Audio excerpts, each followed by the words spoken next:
magandang araw. Kamusta po kayong lahat? Ngayong araw nga pala, ako ay maagang aalis para pumunta ng palengke. At ito nga, kay dilim pa sa labas, bandang before 5 AM yan ngayong araw. Eto nga tayo at naghahanap ako ng masasakyan. Ang hirap talagang humanap ng sasakyan pag maaga ka pa. Pero kailangan nating magtuloy sa ating gawain at kailangan ko pumunta sa tindahan ng baka sa palengke at nag-iisa lamang ang nagtitinda doon.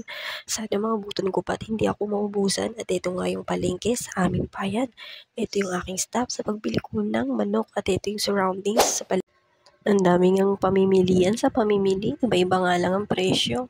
At ito naman tayo, nagliwanag na. At ito, busy-busy naman ako. Doon naman ako sa next stop ko, sa Kalakalan at mura mga tindang gulay doon. Nung matapos ako mamili, ito sumakay na ako ng tricycle, pabalik na nga ako sa bahay.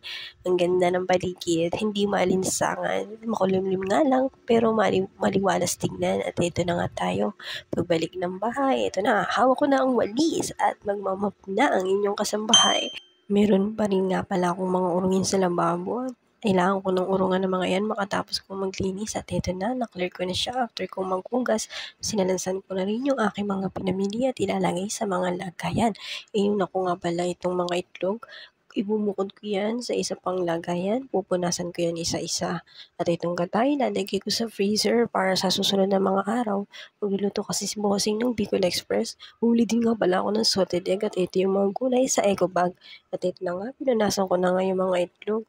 Gusto ko kasi ganyan lagi pag naglilinis bago ko ilagay ito sa pinakang plastic tray. At ayan na nga, itinabi ko na nga ito.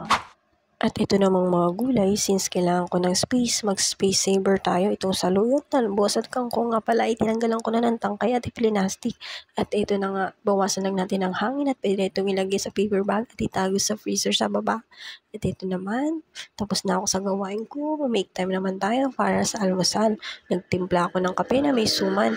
At ito nga pala yung kawali, pritong bangus lamang ang ulam namin ngayong araw. Madalian lang at nagsaing na rin nga pala ako. Ito nga palang mangga galing sa amin.